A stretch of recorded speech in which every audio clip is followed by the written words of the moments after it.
अस्सलाम वालेकुम रहमतुल्लाहि व बरकातुहू। आज नेपालगंज महानगरपालिका में 20 जमादुल आखिर जश्न ईद मिलाद विलादत सैयदा कायनात फातिमा ज़हरा सलामुल्लाह अलैहा तमाम हुसैनी पंजतनियों और आलम इस्लाम को बहुत बहुत मुबारकबाद। नबी करीम सल्लल्लाहु अलैहि वसल्लम ने फरमाया, बेशक फ़ातिमा ने पाक दामनी इख्तियार की और अल्लाह ने इसकी औलाद पर जहन्नम हराम फरमा दिया। इसका अज़ाय कार्यक्रम नेपालगंज महानगर पालिका में सैयदा फातिमा ज़हरा सलामुल्लाह अलैहा को यौम विलादत जन्म दिवस को उपलक्ष्य में मनाइरहेका छन् र यो कार्यक्रम को जुन आयोजक हुन्छ केन्द्रीय मुहर्रम पर्व तथा करबला व्यवस्थापन समिति सत्काय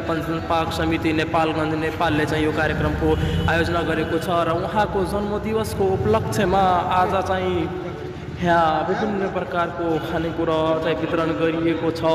र तपाईहरुले देख्न सक्नुहुन्छ यो दृश्य आज नेपालगंज महानगरपालिका में चाहिँ यौम विलादत सैयदा फातिमा ज़हरा सलामुल्लाह अलैहा मनाउँदै गर्नुभएको एउटा सानो झलक तपाईहरुलाई देखाउन गइरहेको छु।